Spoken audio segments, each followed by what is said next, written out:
Hello everyone, welcome back to my YouTube channel. मेरा नाम है संस्कार और आज हम अपने FIITJEE study material solutions की सीरीज़ में एक नया चैप्टर इंट्रोड्यूस कर रहे हैं और वो होगा क्लास 12th का इंडेफिनिट इंटीग्रल चैप्टर।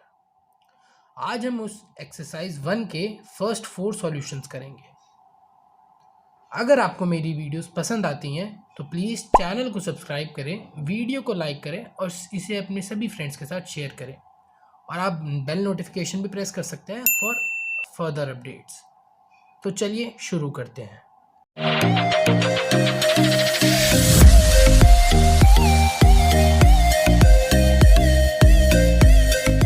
हमारा फर्स्ट क्वेश्चन क्या है?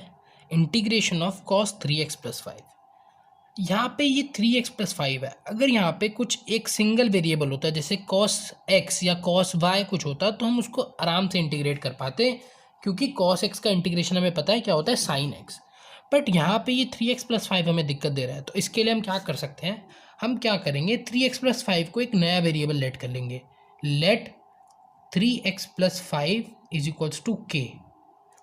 अब यहाँ पे देखो हमारे को dx है, हमें इस dx को भी रिप्लेस करना पड़ेगा क्योंकि हम इस पूरे 3x प्लस 5 को रिप्लेस कर रहे हैं एक नए वेरिएबल k से, तो हमारे को dx को भी dk में चेंज करना होगा।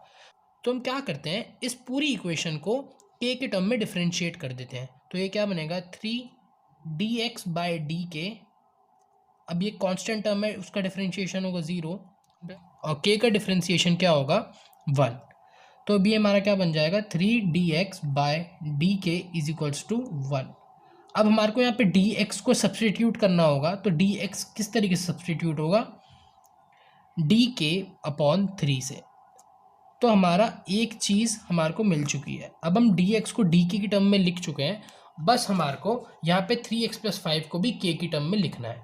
तो अब ये देखिए क्या बनेगा। अब यहाँ पे हम अपना इंटीग्रेशन हमारा कैसा बन जाएगा, cos 3x प्लस 5 को हम k लिख देंगे और dx हमारा क्या हो जाएगा, dk बाय 3। ये हमारा इंटीग्रेशन है। अब हमें सिर्फ इसे इंटीग्रेट करना है। तो अब ये तो बहुत ही ज़्यादा इजी क्वेश्चन बन गया। हम इस कांस्टेंट टर्म को इंटीग्रेशन से बाहर ले सकते हैं, तो ये बन जाएगा 1/3 integration of cos k dk। अब cos k dk cos x dx की तरह ही है, बस x की जगह वहाँ पे k है, तो हम नॉर्मली हमें cos x का इंटीग्रेशन पता है क्या होता है, sin x। तो ऐसे ही cos k का इंटीग्रेशन क्या होगा, sin k, और यहाँ पे एक c भी आएगा। अब आप ये बोलोगे c क्या है, c एक होता है कांस्टेंट ऑफ इंटीग्रेशन। ये कभी आप मत भूलना, जब किसी भी एक एक्सप्रेशन को हम इनडेफिनेटली इंटीग्रेट करते हैं तो एक कांस्टेंट ऑफ इंटीग्रेशन उसके साथ हमेशा आता है। अब यहाँ पे देखो हमारा तो क्वेश्चन के की टर्म में था ही नहीं, हमने तो के लेट करा था, तो हमारा लास्ट स्टेप क्या बचता है, वापस से उस के को सब्सटीट्यूट करना। तो अब ये क्या बन जाएगा, 1/3 साइन के की वैल्यू क्या थी हमारी, 3x प्लस 5। तो अब यहाँ पे हम बाकी चीज़ को सब्सटीट्यूट कर देते हैं, 3x प्लस 5 प्लस सी हमारा फाइनल आंसर होगा।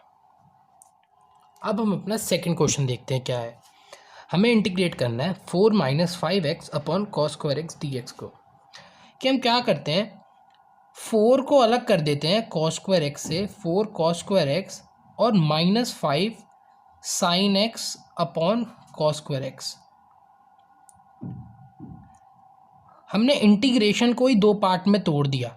हमने 4 अपॉन कॉस स्क्वायर एक्स को एक इंटीग्रेशन बना दिया और minus 5 sine x cos square x को एक नया इंटीग्रेशन बना दिया।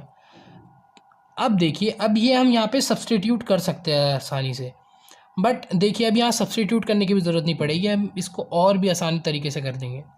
अब हमें पता है 1 अपॉन कॉस स्क्वायर एक्स किसके इक्वल होता है, 4 sec square x d x minus, अब क्या है यहाँ पे देखो, अब हम इसको ऐसे लिख सकते हैं ना, 5 sine x cos square x को हम cos x into cos x लिख सकते हैं। ये मैं क्यों कर रहा हूँ अभी आपको पता चल जाएगा, मैं ये चीज़ क्यों करी, मैंने इसको तोड़ा क्यों। तो ये 4 सेक स्क्वायर एक्स ऐसे ही चलता रहेगा, इसको हम अभी इंटीग्रेट करते हैं और ये क्या बन जाएगा, देखो sine x upon cos x क्या बन गया हमारा, tan एक्स, और 1 अपॉन कॉस एक्स क्या बन गया हमारा, सेक एक्स। तो ये क्या बन गया, 5 tan x into sec x. इसको इंटीग्रेट करना है। अब ये एक हमारे स्टैंडर्ड फॉर्म बन गए। अब हमें इनका इंटीग्रेशन डायरेक्ट पता है। अब 4 को हम एज अ कांस्टेंट बाहर ले सकते हैं, तो ये आ जाएगा। और सेक स्क्वायर एक्स का इंटीग्रेशन क्या होता है, tan x। तो हमारे को इतना सोचने की ज़रूरत ही नहीं है कि क्या सब्सटीट्यूट करें। माइनस, अब वैसे ही 5 एक कांस्टेंट टर्म है, इसको हम बाहर ले लेते हैं। अब 10x sec x क्या बनता है, sec x का इंटीग्रेशन हमें पता है क्या होता है 10x, तो ये भी इंटीग्रेट हो गया।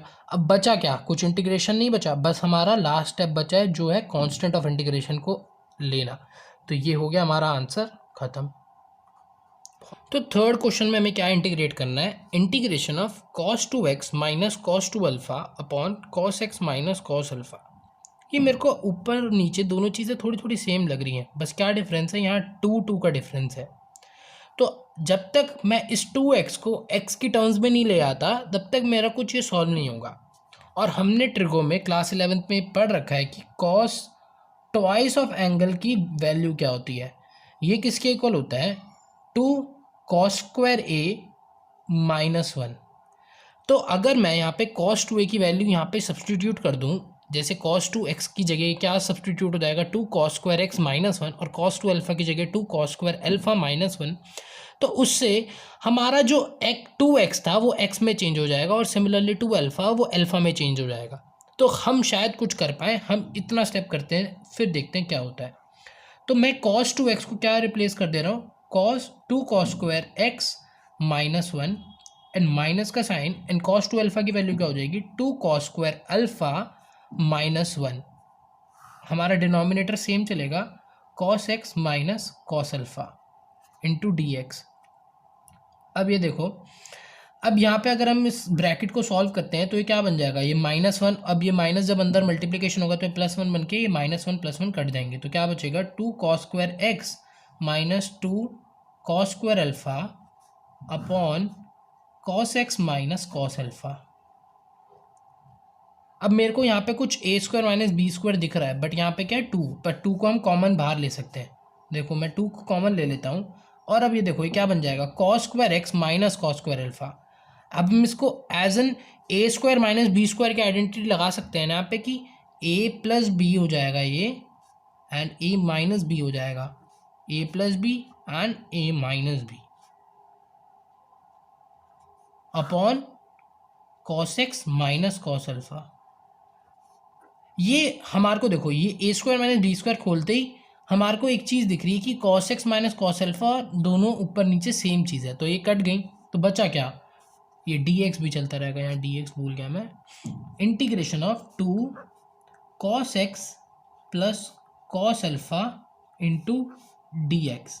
अब ये तो बहुत ही ईजी बन गया। अब हम क्या कर सकते हैं, इंटीग्रेशन को 2 पार्ट में डिवाइड कर सकते हैं, cos x के साथ और cos अल्फ़ा के साथ। तो वो कर देते हैं 2 cos x का integration plus integration of cos alpha dx का इंटीग्रेशन। अब cos x का इंटीग्रेशन हमें पता है क्या होता है, cos x का इंटीग्रेशन क्या होता है sin x। और यहाँ पे देखिए cos अल्फ़ा हम इंटीग्रेशन किसकी टर्म्स में कर रहे हैं, x की टर्म्स में, बट हमारा यहाँ पे तो कोई वेरिएबल ही नहीं है, अल्फ़ा क्या है कांस्टेंट टर्म है, तो यहाँ पे हम cos अल्फ़ा का इंटीग्रेशन sin अल्फ़ा नहीं लिखेंगे, यहाँ पे cos अल्फ़ा एक कांस्टेंट टर्म है, ये इंटीग्रेशन से बाहर आ जाएगा और इंटीग्रेशन ऑफ dx बचेगा। अब इंटीग्रेशन ऑफ dx बन क्या जाएगा, इंटीग्रेशन ऑफ dx, तो dx क्या है 1 dx है, और 1 का इंटीग्रेशन क्या हो जाएगा x, तो हमारा फाइनल आंसर क्या बनेगा 2 sin x plus 2 cos alpha into x plus constant of integration c। तो हमारा फाइनल आंसर आ जाएगा 2 sin x plus 2 cos alpha into x plus c।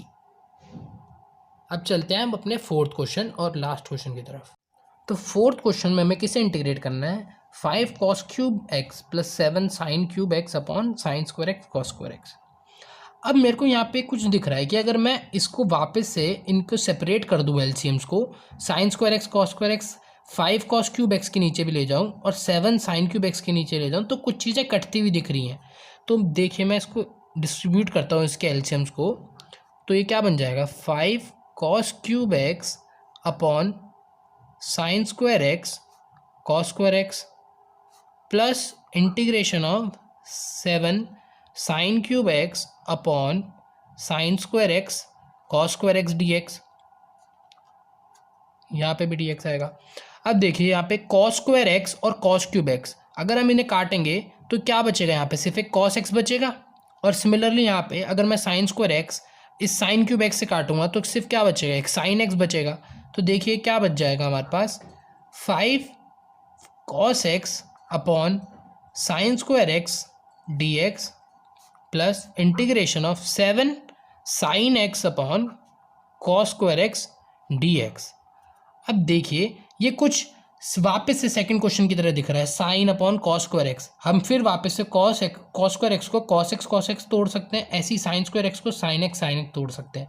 तो मैं दिखा देता हूँ आपको नेक्स्ट स्टेप में क्या बन जाएगा, cos x upon sine x upon 1 upon sine x d x plus integration of 7 sine x upon cos x upon 1 upon cos x d x. अब ये देखिए हमारे कुछ कुछ स्टैंडर्ड फॉर्म की तरफ हम जाते जा रहे हैं। ये cos x upon sine x क्या बन जाएगा, कॉट एक्स, और 1 अपॉन साइन एक्स क्या बन जाएगा, कोसिकेंट एक्स, प्लस यहाँ क्या बन जाएगा 7 tan एक्स और सेक एक्स डी एक्स। हमें पता है कॉट एक्स कॉसेक एक्स का इंटीग्रेशन क्या होता है और tan एक्स सेक एक्स का भी इंटीग्रेशन क्या होता है। बस हमारे को वैल्यूज़ डालनी है और हमारा इंटीग्रेशन का आंसर आ गया। 5 एक कांस्टेंट वैल्यू, 5 को बाहर ले आए, और integration of cot x cosec x क्या होता है, minus of cosec x minus of cosec x, plus यहाँ पे क्या बन जाएगा 7 एक कांस्टेंट वैल्यू बाहर आ जाएगा और integration of tan x sec x क्या हो जाता है, सेक एक्स। अब लास्ट स्टेप क्या है, कांस्टेंट ऑफ इंटीग्रेशन c। तो ये क्या बन जाएगा हमारा final answer, -5 cosecant x plus 7 sec x plus c। यही हमारा फाइनल आंसर है। अगर आपको इस सॉल्यूशन में कहीं भी डाउट आता है तो आप नीचे कमेंट कर सकते हैं, मैं आपका जवाब ज़रूर दूंगा। आप मेरे से टेलीग्राम और इंस्टाग्राम पे भी कनेक्ट कर सकते हैं, मैं आपको लिंक्स डिस्क्रिप्शन में दे दूंगा। तो तब तक के लिए गुड बाय।